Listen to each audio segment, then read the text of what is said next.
Hello, this is Dr. Conger back with you. I'd like to talk about this video that this chiropractor talks about how to stretch the iliopsoas in 30 seconds and evaluate his claims concerning this matter. Here we go. So I want to go over a big overlooked cause of lower back pain, which are tight hip flexors, notably that psoas muscle. A tight psoas tends to cause pain in the front part of the leg towards the groin and lower back. It's a very deep muscle, so you can't really massage it out. So to get quick pain relief, you have to focus on two separate things. Mobility exercises to loosen and activate those muscles, and then building strength to hopefully get rid of that tightness for good. Okay. When he talks about building strength in an iliopsoas muscle, that's probably the worst thing you can do because the problem with the iliopsoas is too strong of a muscle to begin with. The last thing you want to do is make him stronger. You want to really make him more flexible. That is the key to the iliopsoas problem. So he's already making a big mistake there in saying that you need to strengthen your iliopsoas muscle. That's not true. Good. I'm going to break this video up into two separate parts to address that. Go through both parts if you're looking to get the best results and take what works best for you. As a bonus, all of these exercises, they're very easy to do. You can do them at home.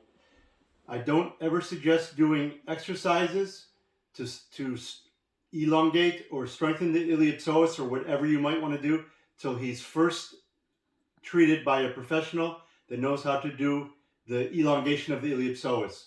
Because when the iliopsoas shortens, it compacts the discs into each other and the joints into each other.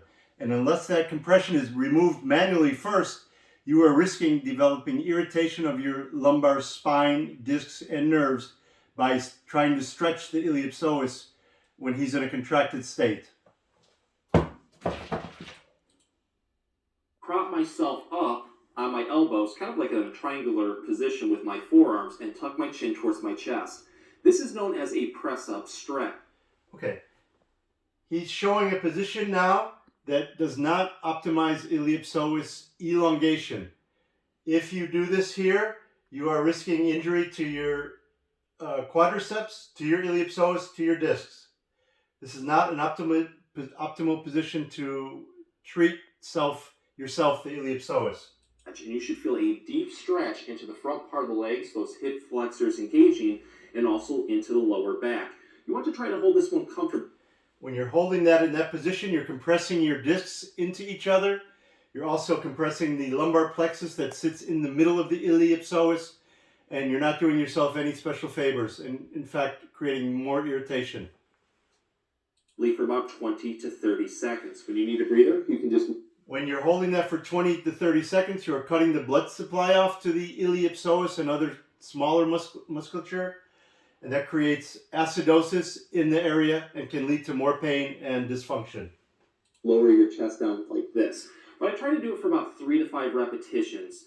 And if this becomes too easy, what you can do is then go into a full cobra. So put your hands off to your side, and you're going to keep your hips flat during this. So you don't want to lift them up like this. So you're going to keep your hips flat and then press up. Doing this exercise compresses your discs and joints into each other, especially in the presence of a shorted iliopsoas muscle. I do not suggest doing this exercise until proper treatment is first received. With your arms as much as you can, and this becomes a deep stretch. I pretty much feel it from my lower back into my pelvis, hips, into those hip flexors. Again, 20 to 30 second holds. You can relax, take a breather, and then try to repeat this one up to 5 times. And with each repetition, try to stretch. Repetitions shorten muscles. That is not the proper treatment for self-treatment of the iliopsoas muscles. Stretch into it just a little bit more. This is how we're going to take it to the next level and really hit that psoas muscle. So let's go back into our press-up stretch position. But I'm going to take one leg off like this and put it flat on the floor. You want your ankle, knee flat, and where He's now shortening the iliopsoas on the right side and not really having much of an effect on the iliopsoas on the left side. What you're going to do is take this knee and drive it upwards as much as you can. Whatever side is bent, you're going to feel a deep stretch into the psoas muscle on the other side. It's really targeting that left side right now. Again, 20 to 30-second holds. When you need a breather, just slide your leg back down like this. This is very complex positioning to try to stretch the iliopsoas, and it does not give the proper stretch to change the tension levels in the iliopsoas muscles. No? Yeah. Yes. Do this one for about 3 to 5 repetitions, and when you're done on one side, switch to the other to keep them both in balance. So here's one of my favorite psoas mobility exercises. It's known as the couch stretch because we're going to be using a couch. This is another primitive manner to try and elongate, in this case, the right side iliopsoas. This is not very effective, and never do this before you have first received proper treatment for the iliopsoas contraction syndrome. Ouch. So let's start in this position. I'm going to go into a lunge stance where one knee is in front of me, bent at 90 degrees. The other knee is going to be bent. Let's put a pillow or towel underneath it for extra comfort. The back of the foot is going to go right up here on the couch. In this stance, you should already feel a deep stretch in the front part of the leg going into the hip flexors, into that psoas muscle. This is how we're going to really target it. Have very good upright posture. Take your hands, put them on your hips, and what you're going to do is lunge forward with your body weight. The more that you lunge forward, the more that you're going to feel a deep... In the presence of an actual contraction of the iliopsoas muscle here, this positioning would only cause more irritation to the lumbar spine and discs where the iliopsoas has a direct attachment to, and increase your pain levels in most instances when there is not proper treatment first administered. Stretch off to that side. Really focus on feeling it into the hip flexors. Once we hit that point, let's hold this for about 20 to 30 seconds. Just do nice slow. The whole time that you're holding that for 20 or 30 seconds, you're stopping blood flow through the iliopsoas muscles in the groin on the right side here, and you're creating lactic acidosis buildup. Controlled breathing also let that tension out. From there, I just relax, and then I'm going to repeat this 3 to 5 times. With each repetition, try to stretch into it just a little bit more. This is how we're going to take it to the next level and really target that psoas and a couple more muscles in the lower back. Let's go back into that lunge position, but I'm going to put my arms in front of me this time, kind of like a genie. What I'm going to do is turn my whole back and just twist it off. This positioning is putting huge amounts of pressure onto the intervertebral discs.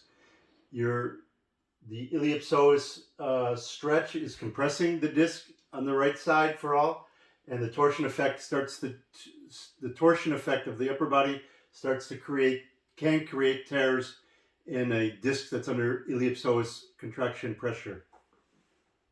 To the side of the back knee. In this position, you're going to feel a deep stretch. It hits the muscles just a little bit differently. Again, you want to hold this one for 20 to 30 seconds. You're just going to relax from there, take a breather, and then repeat this one up to 3 to 5 times. From there, I experiment by going on the other side too. It'll just hit it a little bit differently. So go towards the side, go away from the side. If one feels like it targets the psoas just a little bit better, throw some more repetitions in at that point. You can also do this one. So let's get back into that original stance of leaning forward, but this time around I'm going to have very good upright posture, and I'm going to place one hand above my head like this, the side of the bent knee, and then I'm going to bend away from that bent knee side. So this really opens up off to the side. It targets a muscle called the QL or quadratus lumborum, a big instigator of back pain, and you're going to feel a deep stretch into those hip flexors. Again, try to hold this one for 20 to 30 seconds. You can relax, take a breather, and give this one a try for 3 to 5 repetitions. But go through all of those motions. If one targets it a little bit better, throw more repetitions in at that point. In this part, we're going to focus on the best ways to get rid of iliopsoas muscle tightness and pain, which is by strengthening the hip flexor. The logic here doesn't make any sense to anyone that knows anything about the iliopsoas muscles. The moment you strengthen the iliopsoas, you will get more compression of the intervertebral discs, lumbar spine, and the lumboneural plexus that sits in the middle of the iliopsoas muscle on its way to the legs.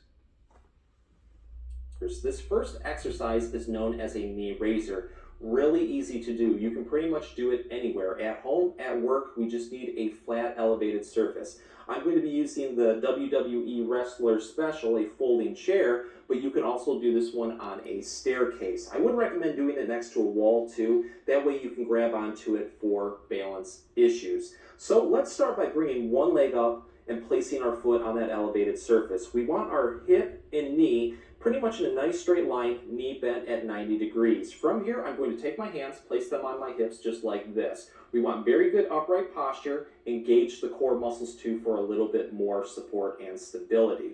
So the movement is very easy. What I'm going to try to do is drive my knee right here above hip level. The more that we take the knee up, the more it's going to engage the hip flexors, including that psoas muscle. So really focus on feeling it into those hip flexors. Hold this position. At this point, he's creating an extreme contracture of the right iliopsoas. That's not going to help the compression that's already in the shortened iliopsoas muscle. I don't advise this even after treatment for iliopsoas self-treatment. Comfortably for about 5 seconds.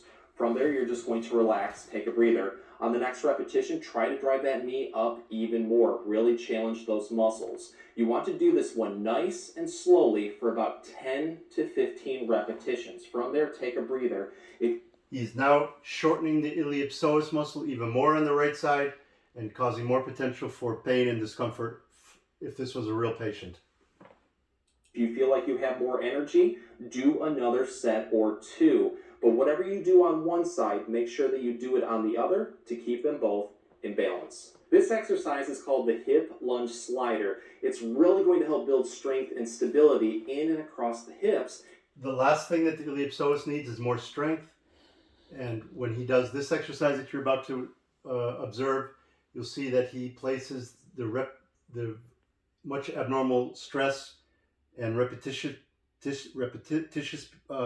movements onto the iliopsoas muscle.